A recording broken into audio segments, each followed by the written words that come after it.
Greetings, everyone. This is your brother, Jeff Villaruya, brother in Christ Jesus Christ.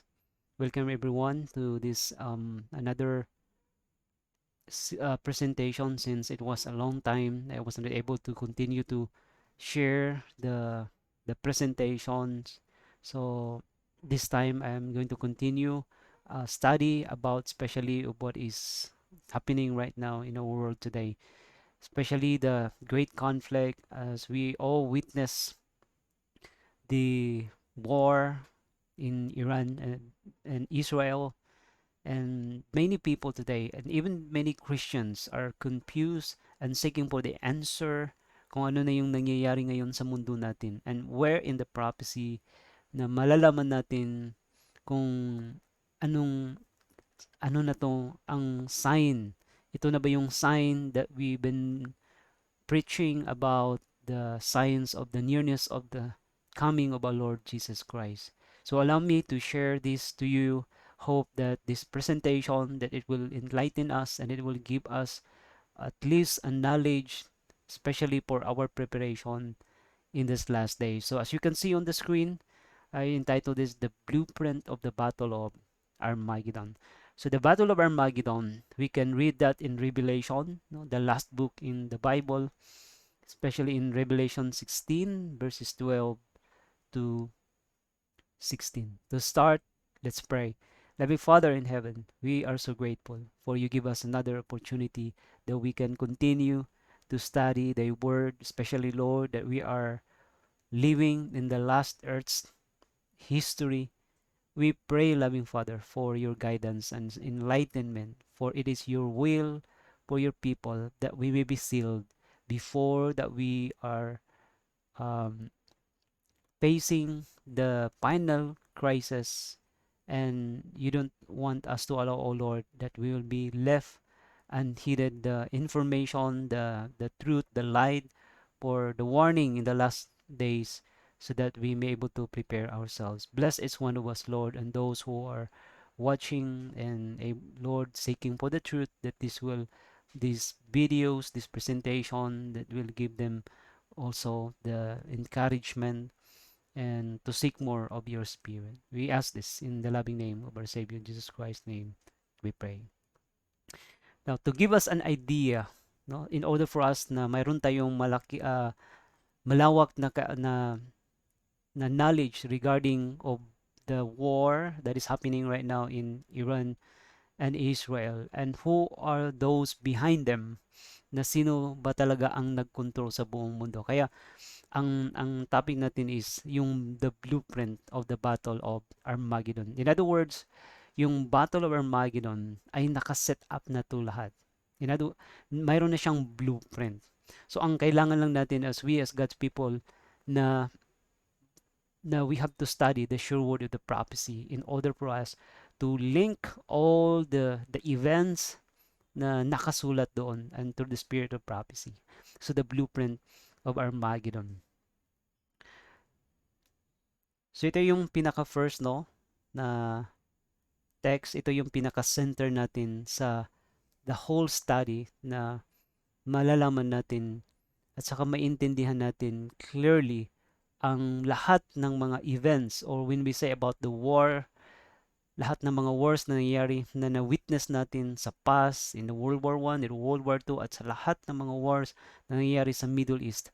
Dito natin malalaman kung sino talaga ang may kagagawa nito, or sino ang pinaka root cause sa lahat. In Revelation 16 verses 12 to 16, ang Revelation 16:12 ay nagbanggit ito siya sa sixth plague, no? So in other words, after the sealing time, the Sunday law, and then the seven last plagues. So ang mangyayari yung Armageddon on the sixth plagues.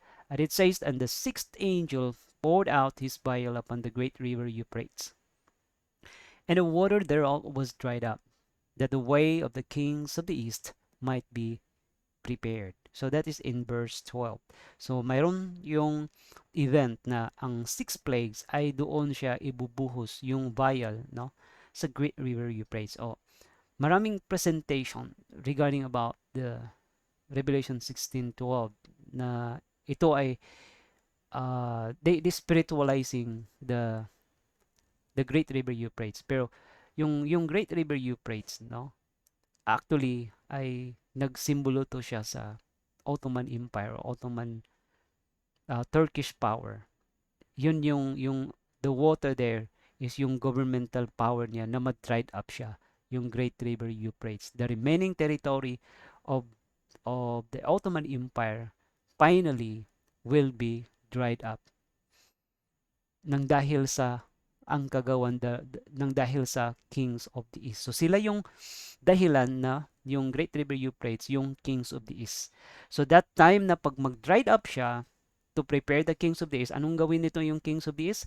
Ay sila ay mag-war or maggubat sila. And verse 16, doon niya tinatawag na mabasa natin yung evidence na sila ay magkaroon ng Armageddon. And he gathered them together into a place called in the Hebrew tongue Armageddon.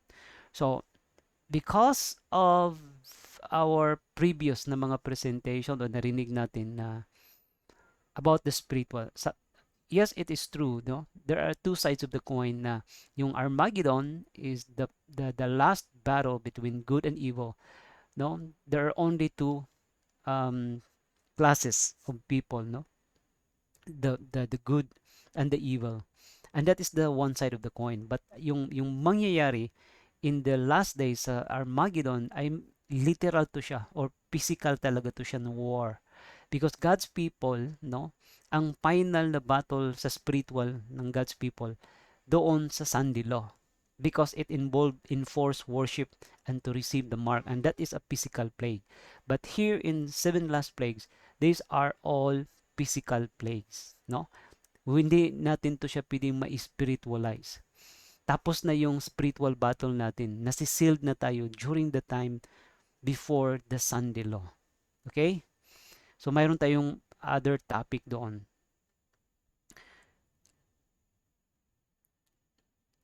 And then din connection, no? Kung if nakarinig kayo sa mga previous presentation natin, the missing link of Daniel 2, yung Kings of the East ay galing din sila originally, ang foundation niya na sila din yun yung last kings na sa mababasa natin dito sa Daniel 2 verse 44 na yung 10 toes, the last kings there are those five kings of the east. And in the days of these kings, so in the days of the five kings, kings of the east, shall the God of heaven set up a kingdom which shall never be destroyed. So mawi-witness natin.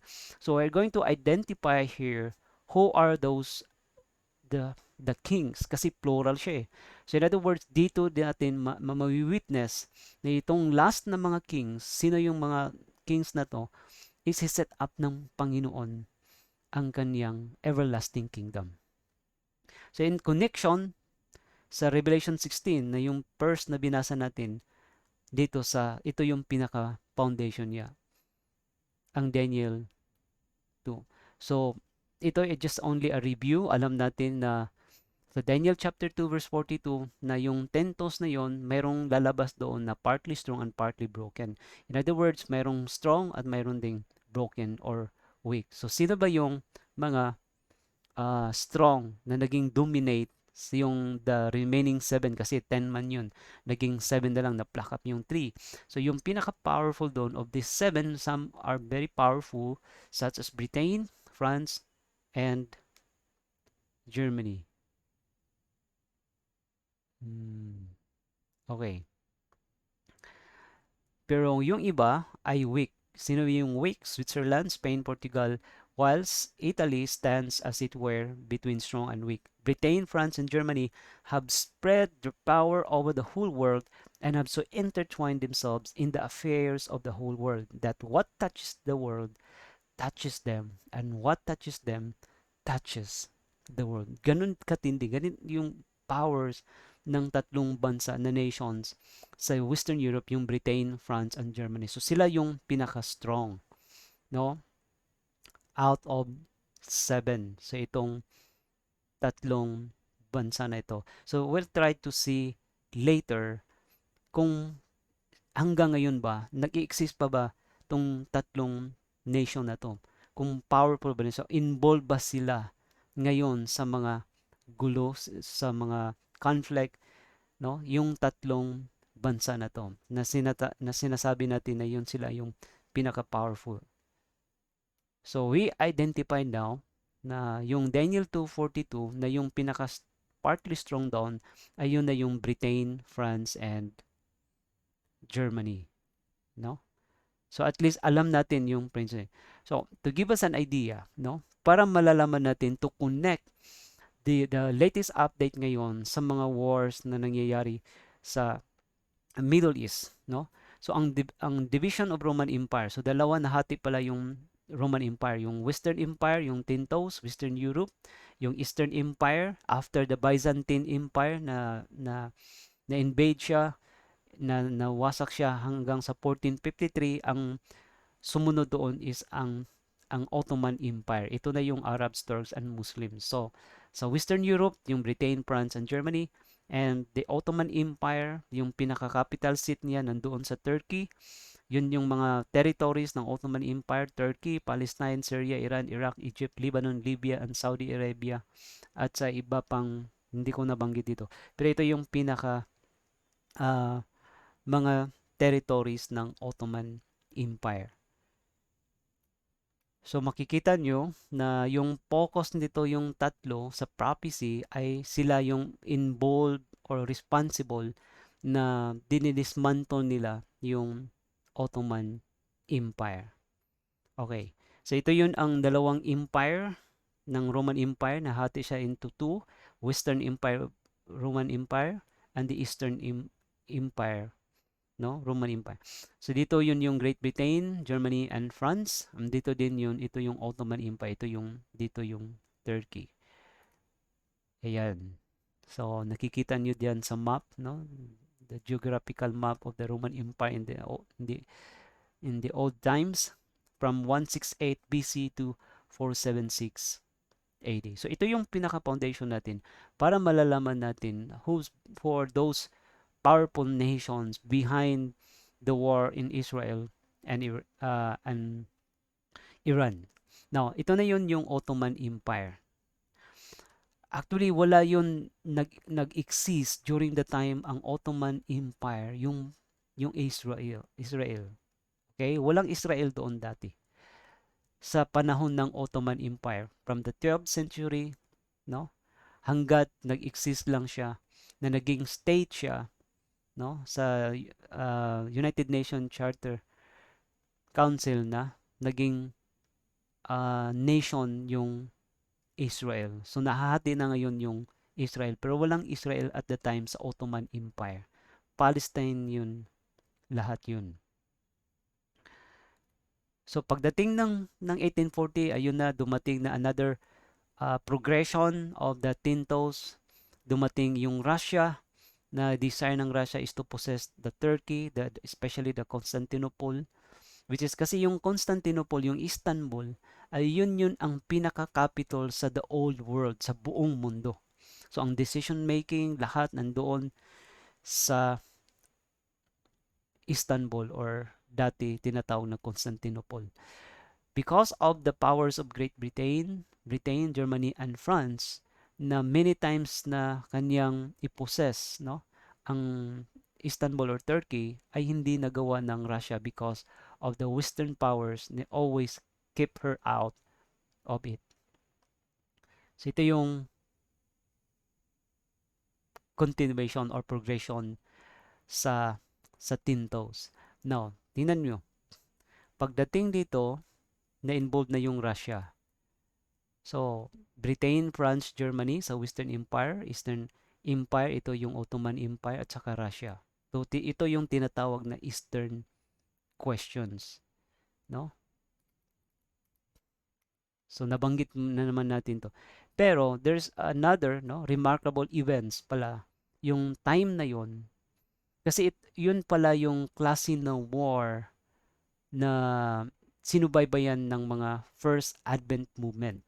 In the time of William Miller, sila Josiah Litch, yun pala yung sinubaybayan nila na klase na sign because they believe that in their time that the second coming will will be in their time.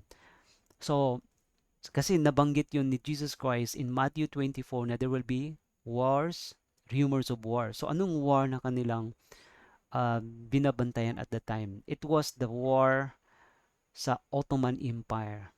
Ayan. So si Josiah Leach, isa siyang doctor, isa din siya sa um, pioneer sa Advent movement, ni-reaffirm ni Sister White during the time na after the prediction, na nangyayari yung prediction of the fall of Ottoman Empire.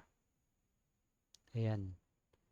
So ano ba yung nangyari doon? So isa to sa significant event yung 1840. Napaka-importante ngayon kasi ito yung pinaka-foundation natin sa ating study sa 1840. No? According here, Dr. Josiah Leach predicts the fall of the Ottoman Empire. So when was that time? What year did Josiah Leach predict of the fall of the Ottoman Empire? That was in the time of 1838. No? So during the time of the 1838, yun yung prediction ni Josiah Leach. Embrace the truth set forth by William Miller, united in the work of giving greater publicity to the message. He prepared articles for the public print on the subject of the seven trumpets of the Revelation. So, ang Revelation 8 and 9, doon mo makikita yung seven trumpets. He took the unqualified position that the sixth trumpet would cease. So in other words, ang sixth trumpet na mababasa mo sa Revelation chapter 9 ay yun daw ang pagkapol o pagkabagsak sa Ottoman power on the 11th day of August 1840.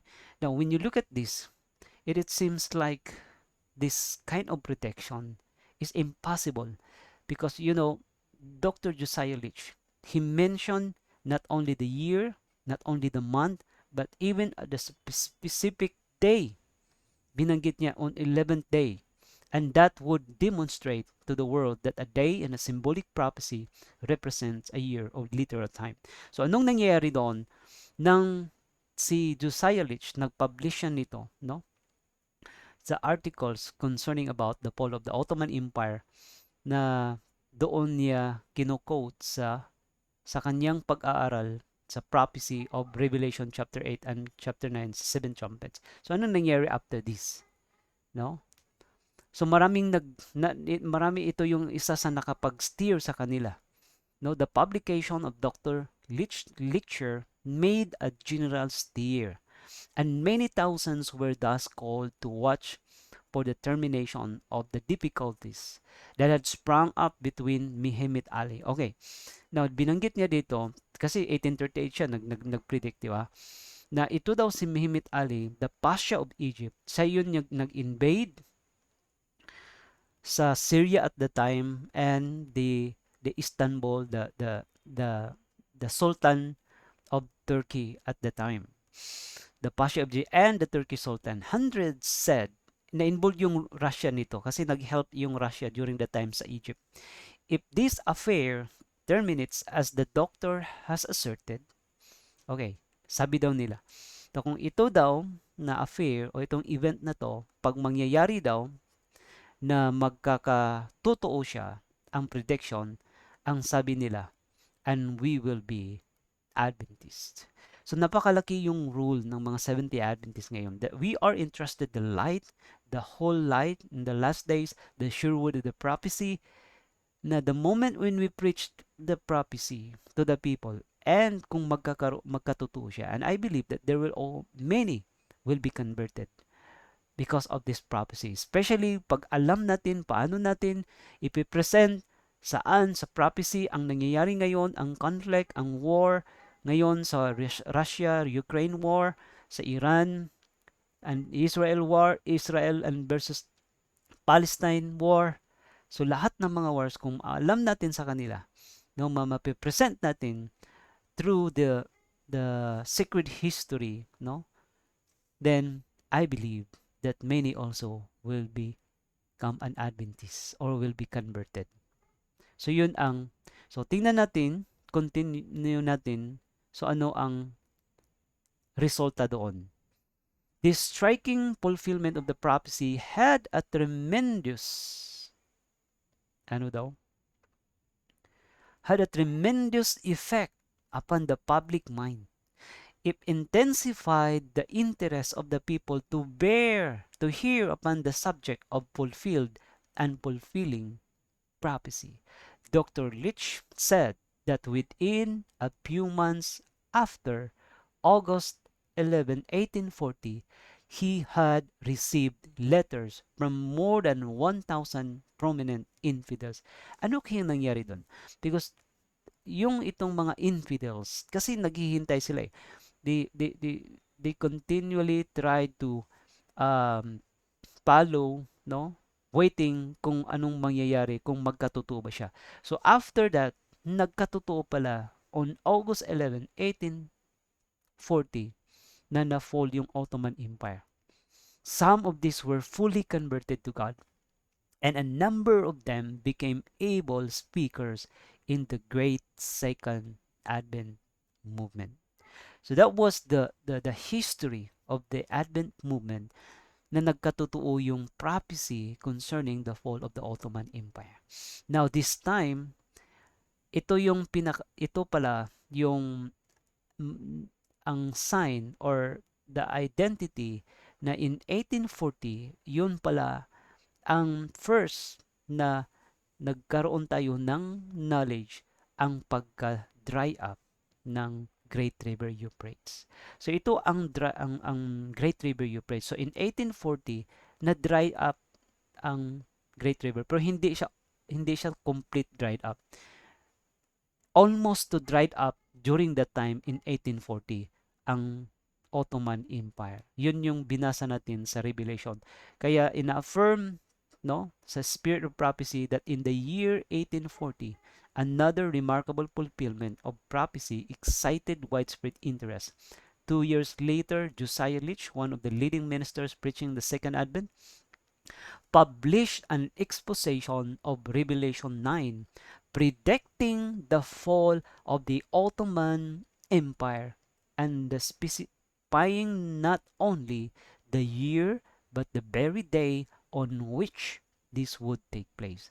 Now, what is the message for us this time? What is the message of our presentation today? Now, talking about the second coming, no? Na mayroon talaga siyang sign about war or gera, gubat. So mayroon siyang sign. So ano yung sign din sa atin? And there is no other else is to continue to follow and to study about the continuation kung kailan to totally ma-dried up ang Great River Euphrates or ang Ottoman Empire. Because at this very time, until now, since 1840, nag-exist pa rin ang remaining territory ng Ottoman Empire. So in other words, pag alam natin yung prophecy concerning about the Ottoman Empire right now, na ito pala na ang final drying up or of the Great River Euphrates, which is symbolized ng Ottoman Empire, then we will know and we will not be deceived and we can prepare ourselves before the second coming of our Lord Jesus Christ. And I hope na naintindihan natin. Now, according to this exposition, which was purely a matter of calculation on the prophetic periods of Scripture, the Turkish government would surrender its interdependence on the 11th day of August 1840. The prediction was widely published and thousands watched the course of events with eager interest. So the year, the day, the month, and the day, because of this prediction, because of the prophecy, many became an Adventist during the time, and many would join in the Advent movement. And I believe that many will be converted when we know, we have the knowledge of the prophecy concerning about the drying up of the Great River Euphrates of the Ottoman Empire as our foundation, as a Seventh-day Adventist. Then we can give the certainty of the time that the nearness of our of the coming of our Lord Jesus Christ, we can be prepared. We can give hope, we can give answer to the confuse minds of many Christians today in this planet Earth, and they will give hope and encouragement, no? Na merong hope despite of this conflict, this war. Okay, so i-skip lang natin to para ano. Ito yun na yun. 'Di ba? Ang binanggit natin kanina yung Revelation 16:12 concerning about the great river Euphrates and the water thereof was dried up. So in other words, hindi pa tayo dumating sa sixth plague. Wala pang sixth plague. Ibig sabihin, nasa sixth plagues ay madadried up siya. So in other words, nag-continue pa ang pag-exist sa water ngayon sa Great River Euphrates. So hindi pa siya totally dried up. So, pero in 1840, doon natin nagkaroon tayo ng idea, doon nagsimula, no?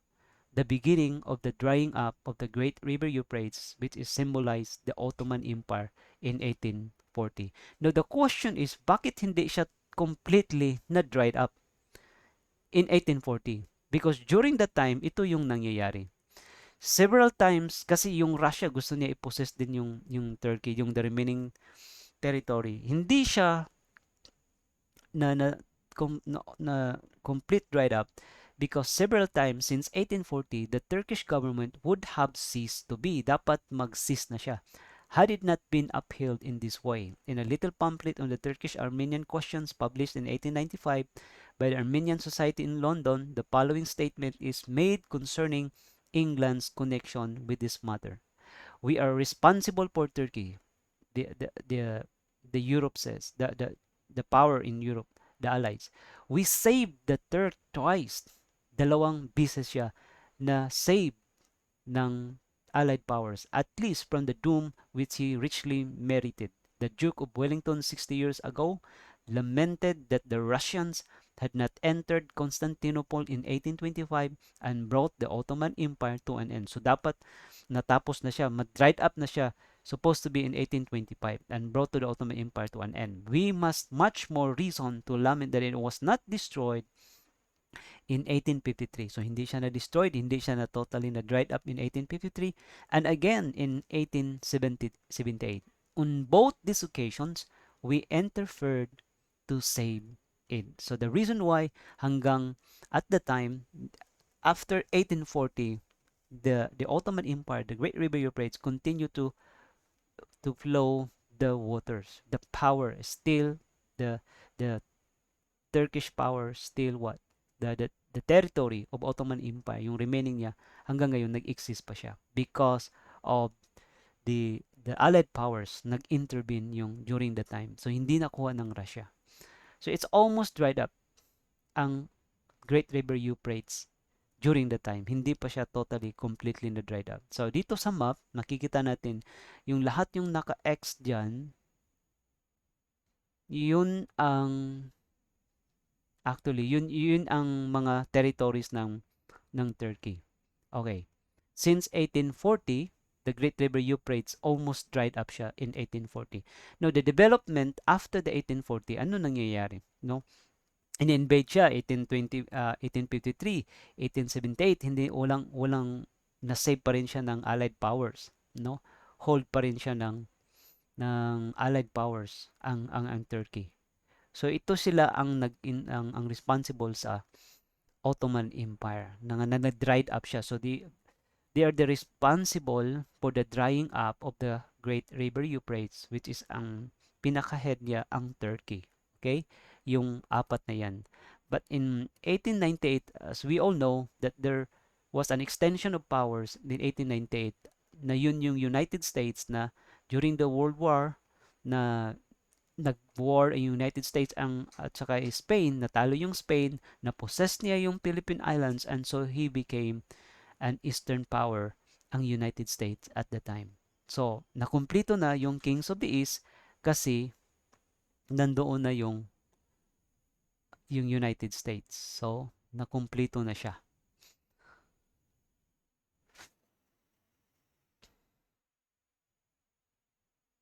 Okay.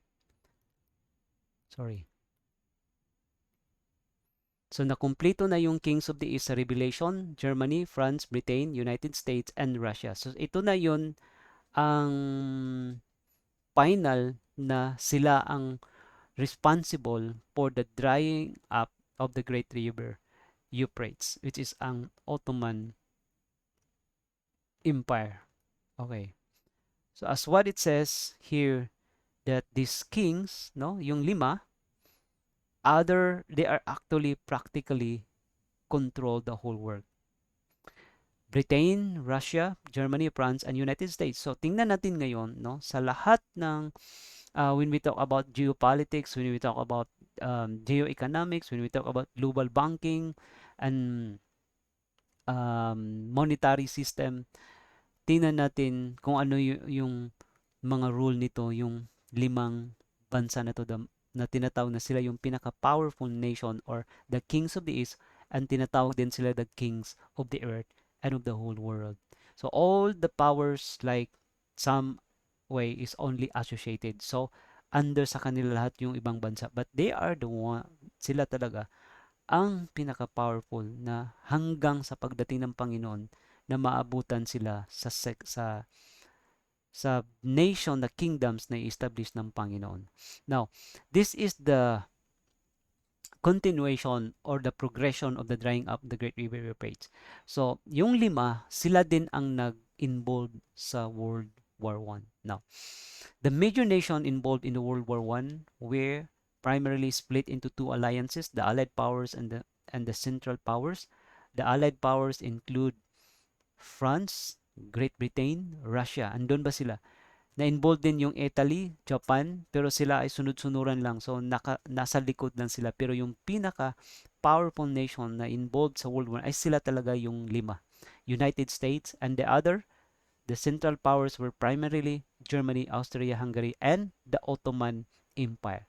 Now, in other words, in the prophecy, yung World War I actually is the continuation for the drying up of the Great River Euphrates. So, sino yung involved sa World War I? Silang lima. So, ito na yung kings of this. So, sila yung final na responsible for the drying up of the Great River Euphrates or the Ottoman Empire. How about sa World War II? Sa World War II, sila din ang sila din ang nag-away. Ano yung purpose bakit nagkaroon ng World War II? Is to continue to partition or to dismantling of the Ottoman Empire. So that is in the prophecy. And many who do not understand, no, na behind sa prophecy, kung ano ba yung pinaka-purpose doon, bakit nagkaroon ng World War I at saka World War II.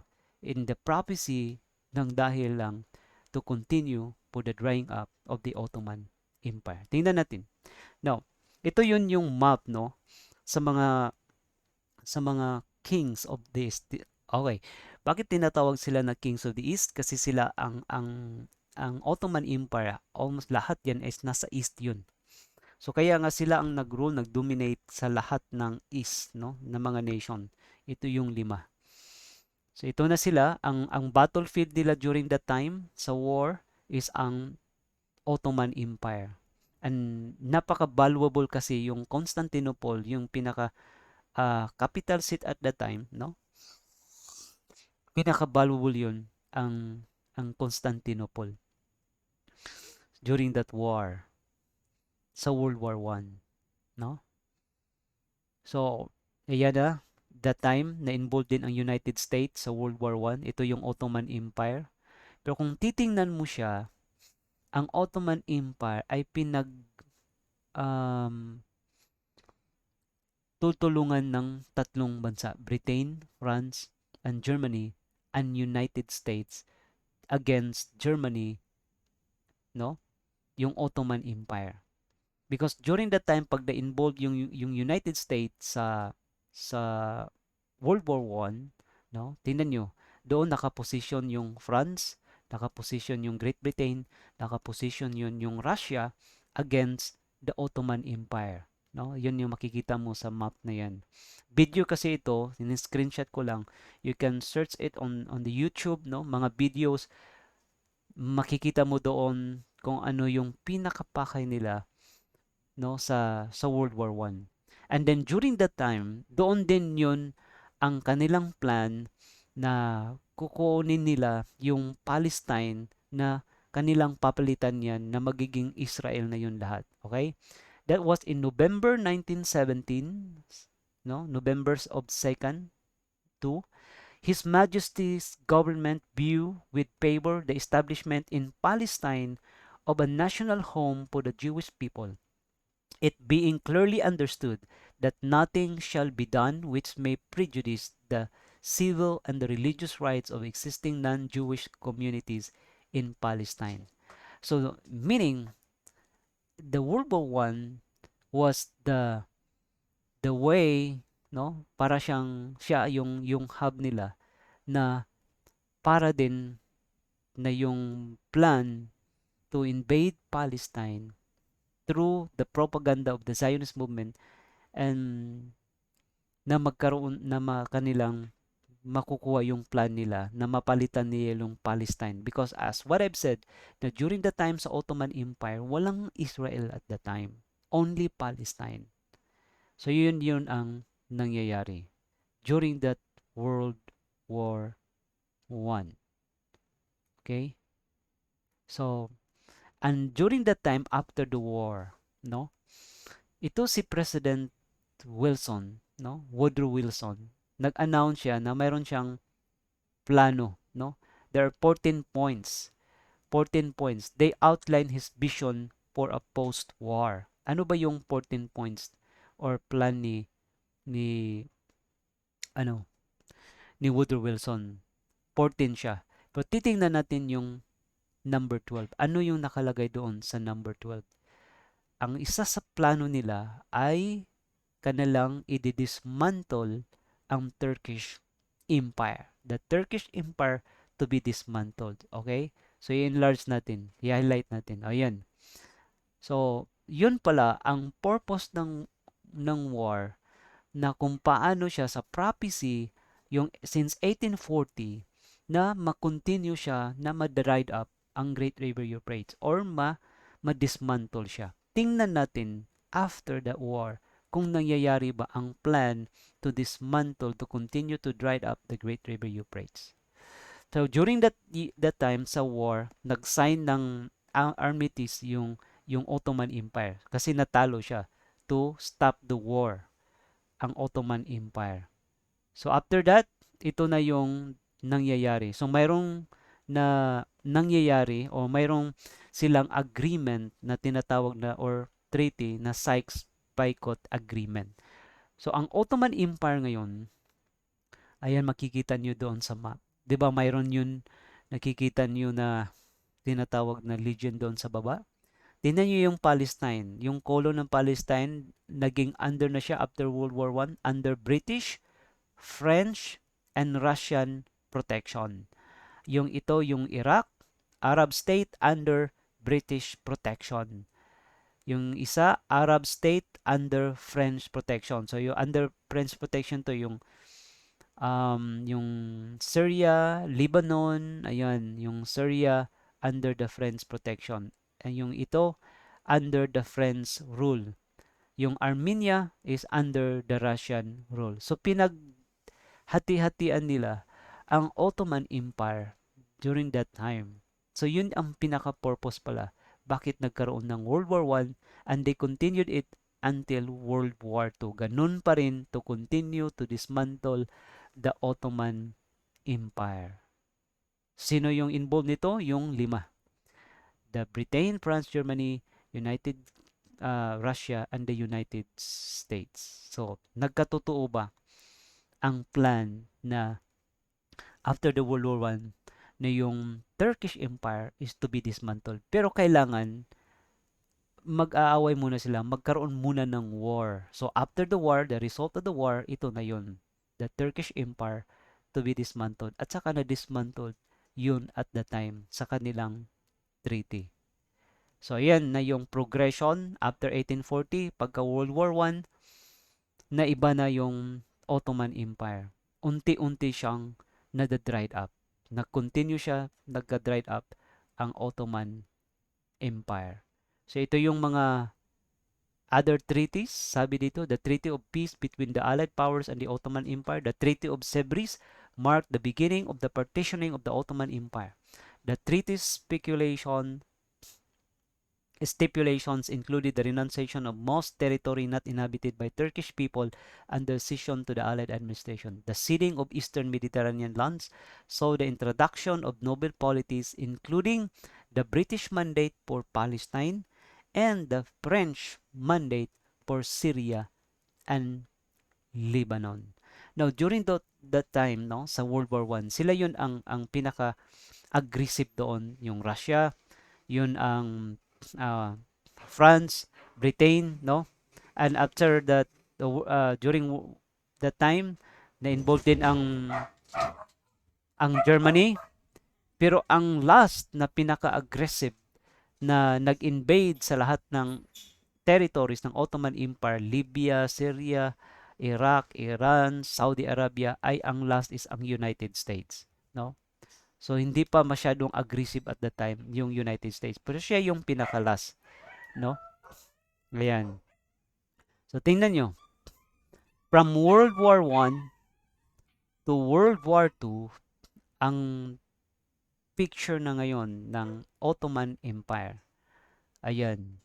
After World War I, World War II, yung Israel ay nagiging bahagi na dito.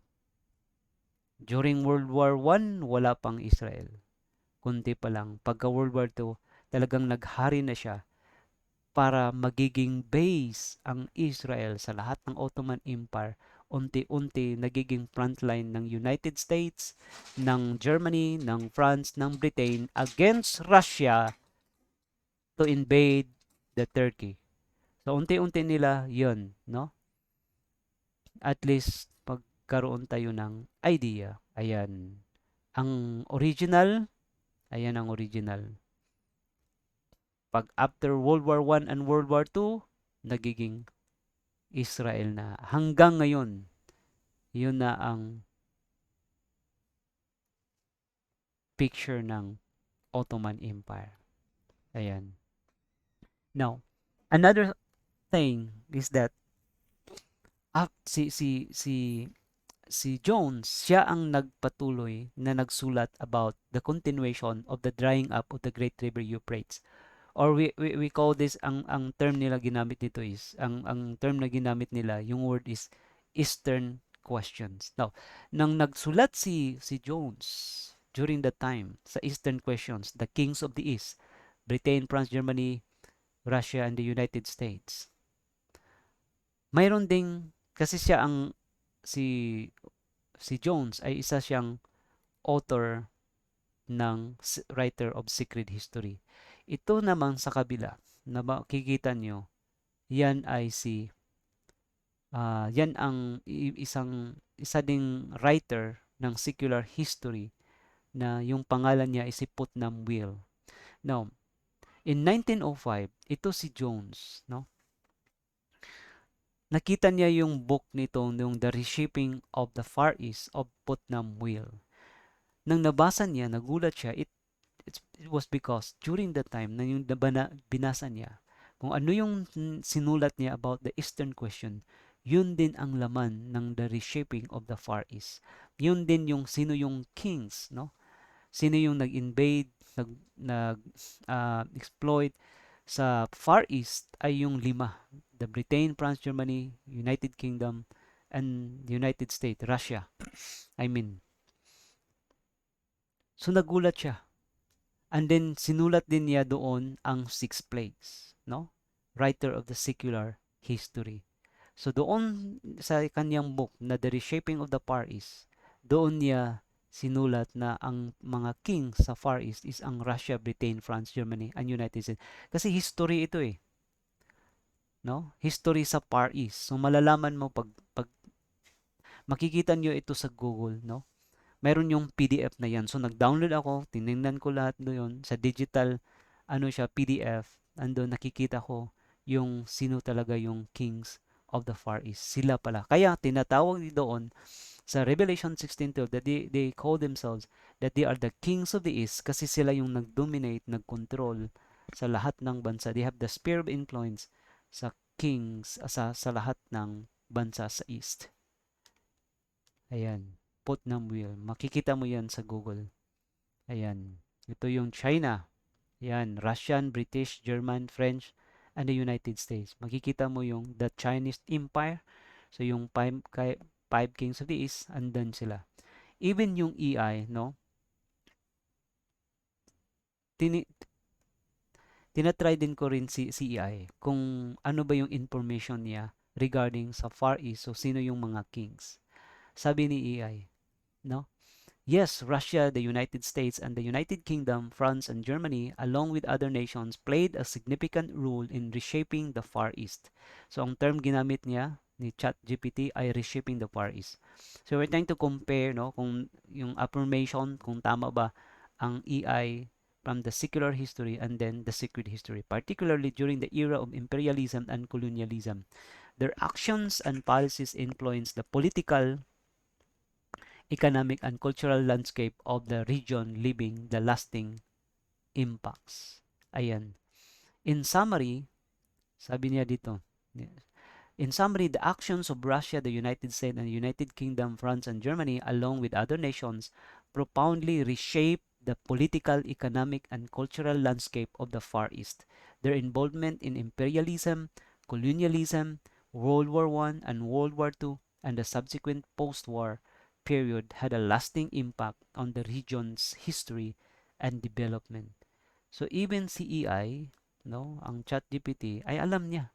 So from the secret history, yung five kings of the East, the same din sa secular history na sinulat ni Putnam Will, and then even the modern history, si Elon or EI, ganun din. So nag-affirm din siya. So the same sila na yung kings of the East in Revelation 16:12. These are the kings, Germany, France, Britain, United States, and Russia. In other words, the war in Israel and Iran are only a proxy war, but behind them, these are actually sila yung nag-away-away doon.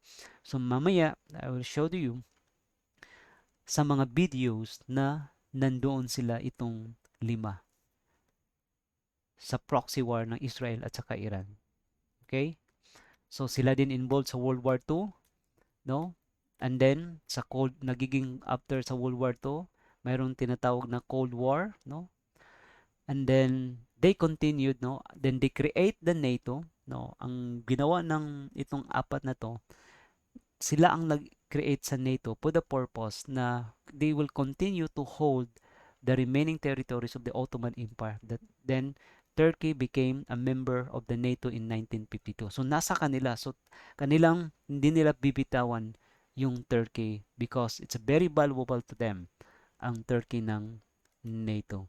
So even yung ChatGPT no AI, tinanong ko rin siya kung ano ba yung involvement ng Russia itong 5 regarding sa war in Ukraine. As what it says, Russia, the UK, the France, and Germany and the United States are all major global powers with distinct political system, economic strengths, and historical ties. They are involved in a complex web of international relations, often acting independently but also collaborating on issues like the ongoing war in Ukraine. Now, ito yung kahit si EI, yun yung sabi niya. Now, tingnan natin kung totoo ba din yung sabi ni EI.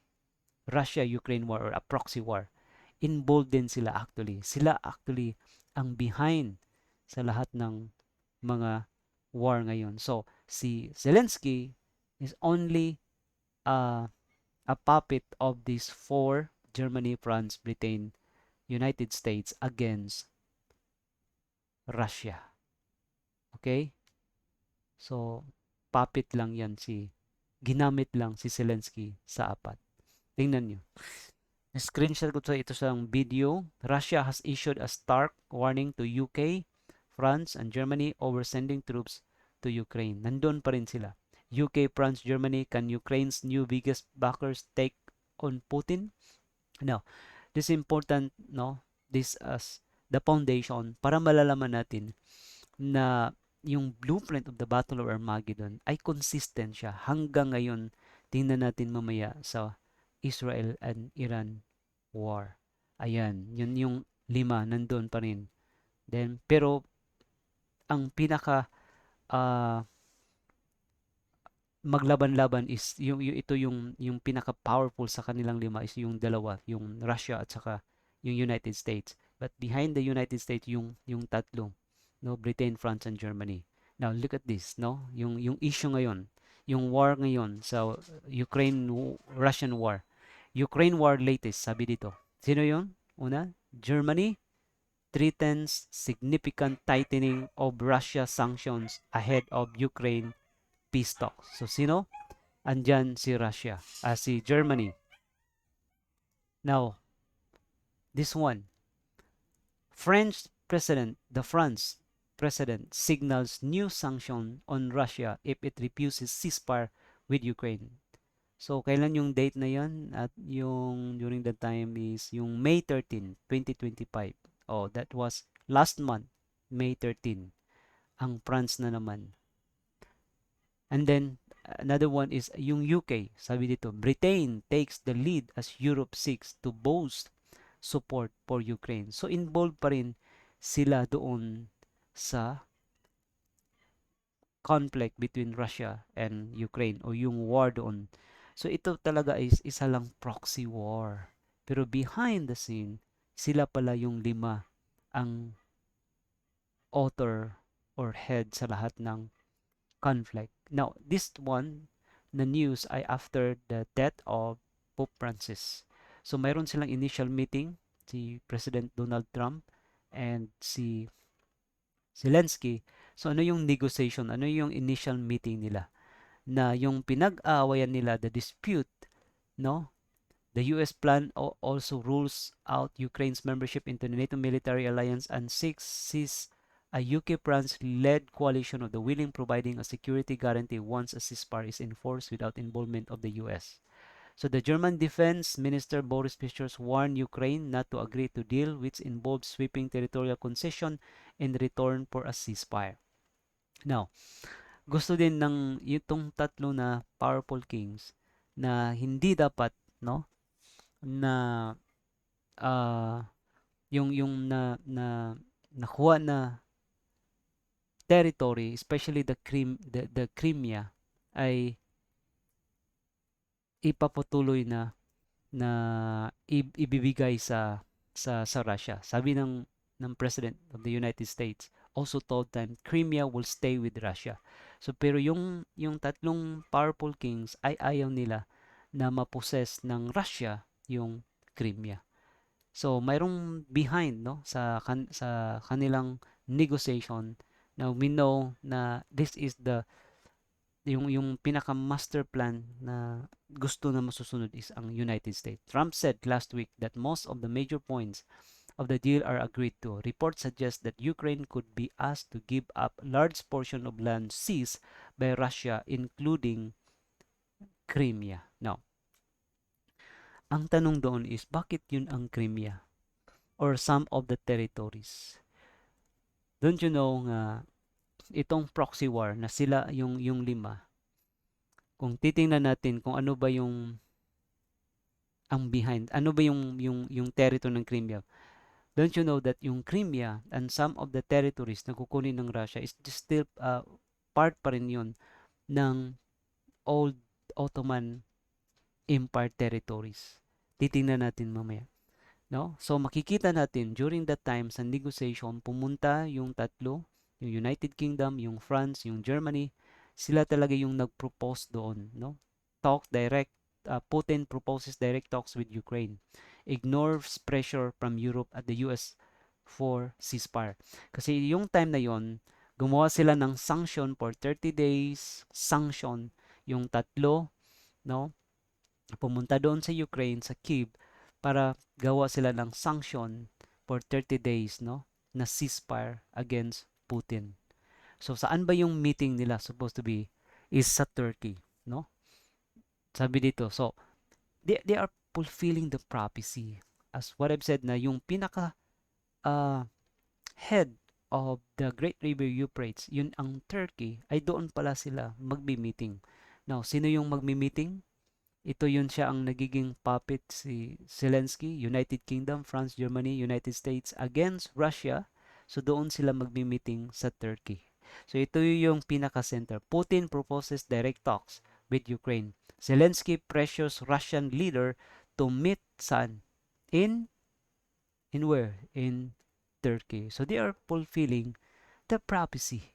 No, ibig sabihin, we are now close or we are so near to the final drying up of the Great River Euphrates. Sabi ni Zelensky, I will be in Turkey this Thursday on May 15 in last month and and expect who? Putin. Grabe no? Kung ano yung pinag-aralan natin yung sacred history, talagang pina-fulfill nila to the very letter, no? Ang prophecy, no? To come to Turkey as well personally. Yun ang sabi ni Zelensky. Pero siya ay puppet lang pala siya sa apat na mga hari. So we are ready to talk to end this war Thursday doon sa Turkey. Ano ding sabi ni Trump at the time? Have the meeting now. Sino ang dapat magmi-meeting? Behind the meeting, ito sila ang mga actually ang gumagawa ng decision making. So tama yung sinabi ni Jones na what they are the one who practically control the whole world. What touches them touches the whole world, and what touches the world touches them. Kasi sila yung ang five kings, no? Ayan. So tingnan natin yung dispute territories nila. Yung Crimean ay part pa rin yan in the history. Yes, possession of Ukraine were under Ottoman rule during certain periods of the empires of history.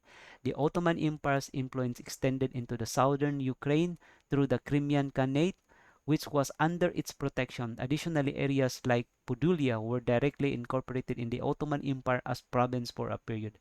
So, ibig sabihin, and even the war, Russian-Ukraine war, are part pa rin to ng continuation of the drying up of the Great River Euphrates. Southern Ukraine and the Crimean Peninsula were under the control of the Crimean Khanate, which was vassal state of the Ottoman Empire for centuries. Some areas like Podulia were directly administered by the Ottoman Empire. So yan, makikita nyo yung Black Sea na yan. Yan, Ottoman yung dati, yan, Ottoman Empire yun. So makikita mo doon dito yung Black Sea, yung territory na yan na Ukraine ngayon ay originally ay sa Ottoman Empire yun. So this actually history repeat itself lang siya, no? The reason why until now na hindi wala pang general engagement because we are not yet sealed God's people. But the time will come na magkaroon ng Armageddon. Ayan. Yung Black Sea na yan, Ukraine, that's part of the Ottoman Empire pa rin. Doon yung battlefield nila, no?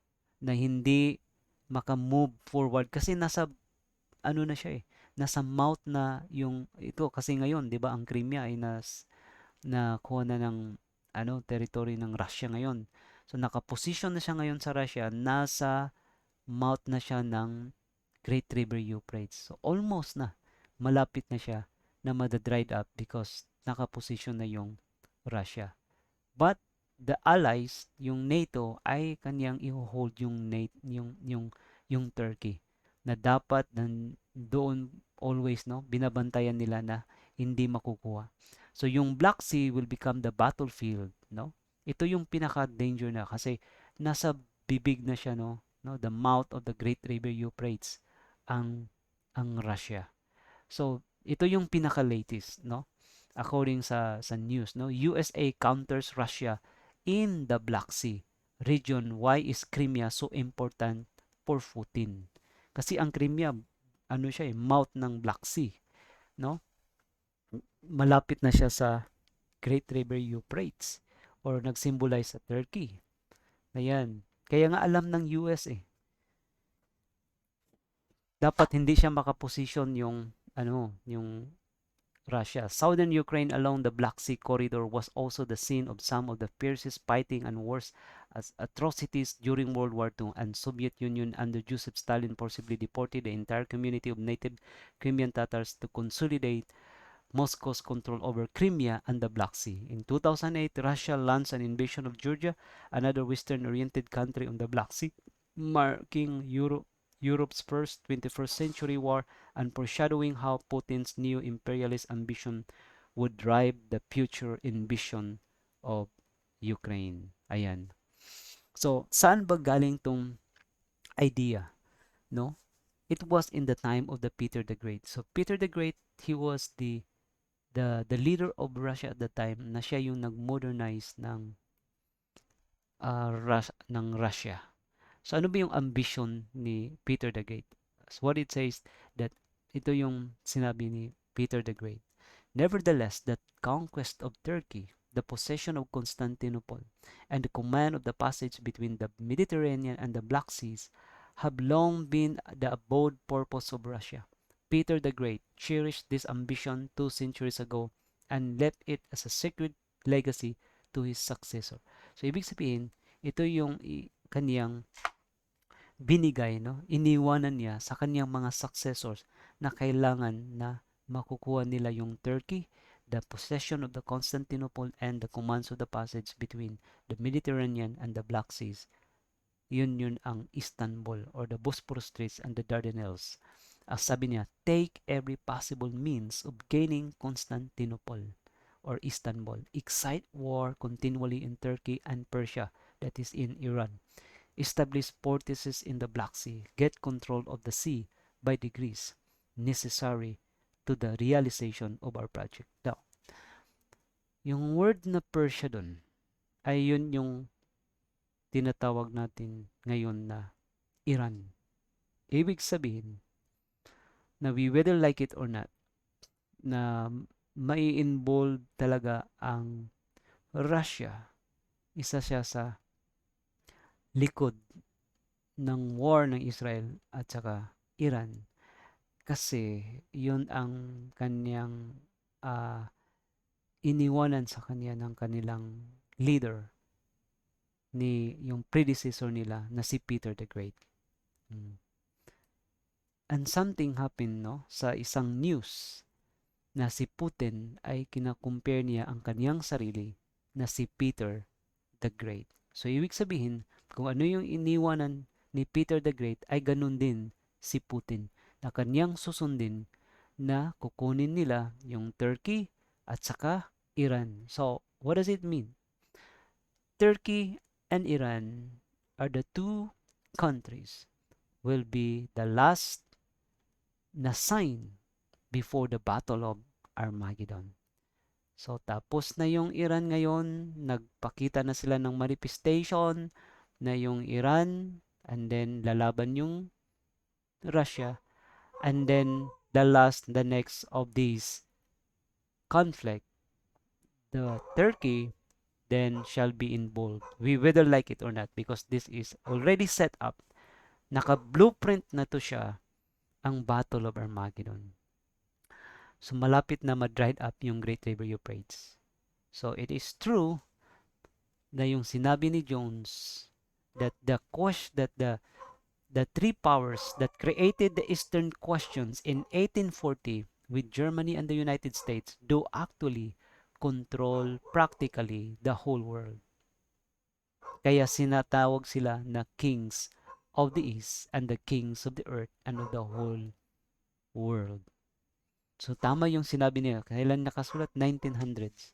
Hanggang ngayon, from 1840 to World War I to World War II until 2014, nagpatuloy siya, nagka-dried up ng development na dried up yung Great River Euphrates.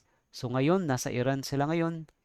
Ang next nito ay ang finally, ang kanilang last, we whether like it or not, is ang Turkey talaga siya. Ngayon, ito na yung pinakahihintay natin na how about yung Persia-Israel War or Iran-Israel War. Kung totoo pa ba, kung sino din yung behind this Kasi as what I've said, yung lahat ng mga war na nangyari sa Ottoman Empire, they're only using Israel, no, as a proxy, and even Ukraine, no, this is only a proxy war. But sa lahat ng mga war ay sila ang involved. Okay? So, tingnan nyo, anong sabi ng France? Sabi ng France, if Israel were to be attacked in retaliation by Iran, France, if in a position to do so,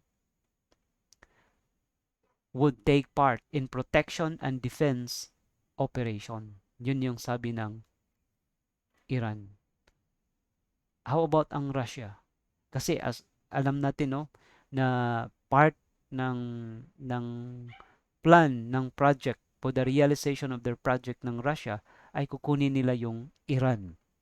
Ayan. Kaya lalaban talaga yung Russia. Kasi yun ang pinainiwan sa kanila ng kanilang predecessor na si Peter the Great kay Putin. Putin gives nuclear shock to Netanyahu as Russia warns of catastrophe amid Iran-Israel war. So, ang Russia ay talagang tutulong siya sa Iran. Then, look at this news, no? Tingnan nyo, sino yung andoon? Germany, France, and UK ready to hold talks with Iran, says German ministers. Noong tanong, nandoon pa rin ba ang mga kings of the East? So sila pa rin, no? Kitang-kita na hindi to sila nag-iiwanan yung Germany, France, and UK. United States, alam natin na siya ang actually behind sa Israel. Ang ito din yung tatlo, nandun rin ang Russia. So sila pa rin ang actually behind all this conflict in Israel and Iran war. Ayan, Berlin, June 15. Yan, after a month, May 15 kasi, di ba? Na yung time na yun, nag-meeting sila sa Turkey, sa Ukraine, 15 yun. After a month lang, June 15. Ayan, lumabas. Germany, France, and Britain are ready to hold immediate talks with Iran over Tehran's nuclear program in an effort to de-escalate the situation in the Middle East. German Foreign Minister Johann Wadipol said. Ayan, nandun pa rin sila. Yung tatlo, sila pa rin din ang nasa likod. Israel-Iran conflict, US involvement. Ayan. Fighter jets and other Tingnan mo assets in yung West UK. Asia amid an escalating conflict between Iran and Israel. Starmer said that UK was moving assets to the region, including jets, and that it is for contingency support. The UK leader said he had spoken with both Trump and Israeli Prime Minister Benjamin Netanyahu. Now, UK's move comes as Iran told the United States and UK that it could retaliate if the countries aid Israel in attacks amid fears that West Asia will descend into war. Okay. Ano daw? Tutulong din yung UK. Ayan. How about this? No? Pakikinggan natin yung news na to. Ano yung sasabihin niya nito? European Union desire to perhaps get involved in terms of finding a diplomatic solution to de-escalate the situation in the Middle East.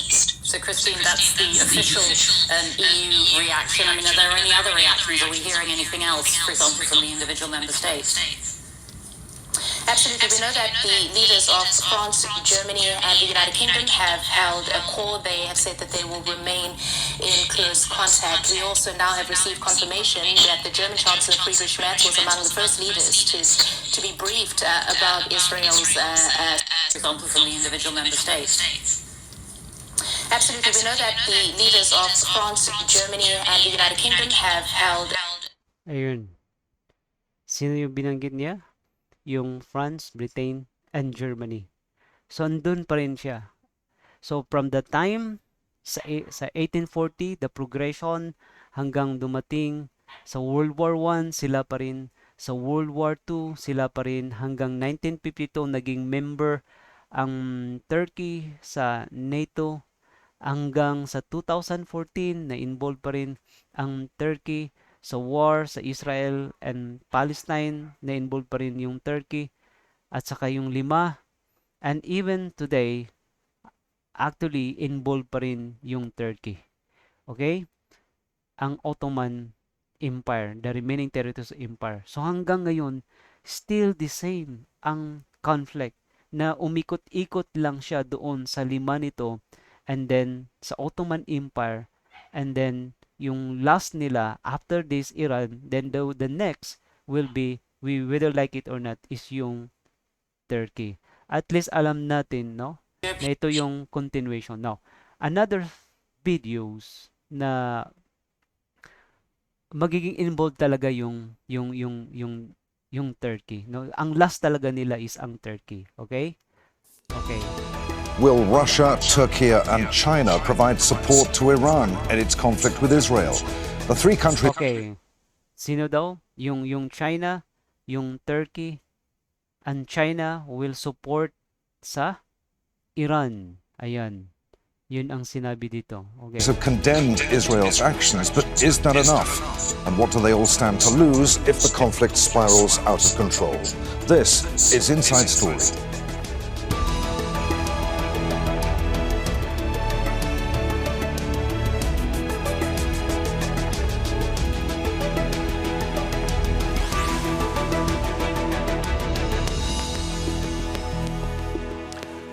Hello, welcome to the program. I'm Adrian Finnegan. It is a conflict that has the potential to ignite the entire Middle East. Israel has been attacking Iran, saying that Tehran's nuclear program poses an existential threat.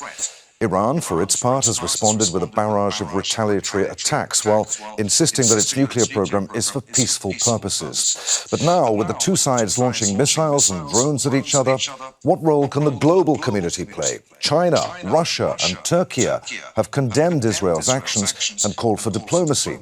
Beijing. Ayun. So, 'di ba? Ang next talaga ng after this conflict ay ang Turkey. Because yun ang prophecy. Yun doon siya magka-dried up ang Great River Euphrates.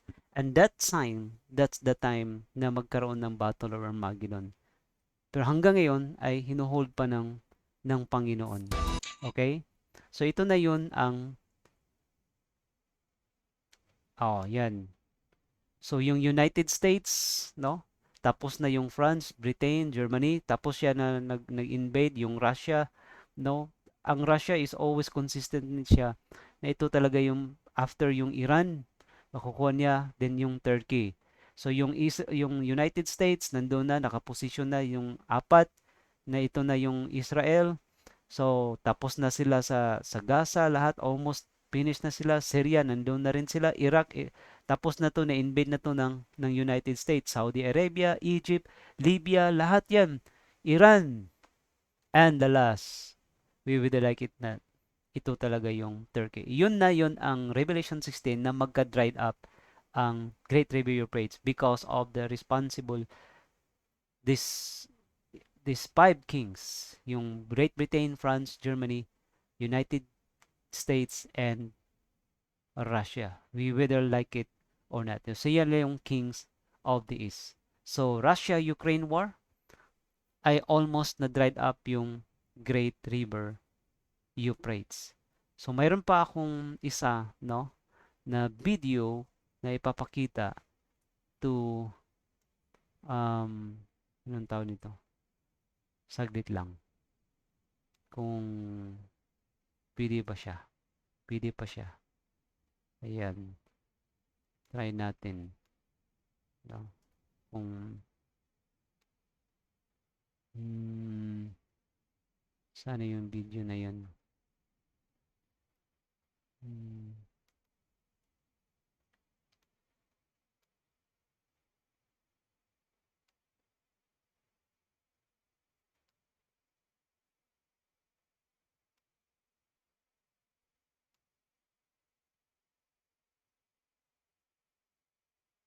Ito yung last na video, papakita natin na ayan. Thank you for joining us for CBN Newswatch. I'm Efrem Graham. Ahead today, is Israel gearing up for a strike on Iran's nuclear program? It could happen. That is according to a new report by the U.S. Intelligence Office. And while the world focuses on the danger from Iran, Israel could be facing a threat from the leader of another country, Turkey. Here at home, congressional Republicans working to pass President Donald. Okay. Ano daw? Makikita nyo? After nga nito, yung Israel attack on Iran, kailan to? May 21 yung news na yan. Sabi daw dito, a threat to Israel from Turkey. So ano yung susunod?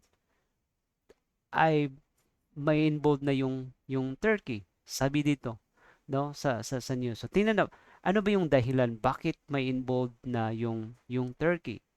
Dito yun mapulfill yung Daniel 11:45. So papatuloy natin ang news na to, no? Okay. Analysts believe it's part of Recep Erdogan's vision to revive the Ottoman Empire. And while the world has been focused on Iran, another potential threat to Israel could be on the rise since the fall of... Okay. Anong sabi daw niya? Yung Iran, then there will be another potential threat from Israel is ang Turkey. Bakit magiging threat the siya Assad regime in Syria? Turkey is making moves to increase its presence in that country.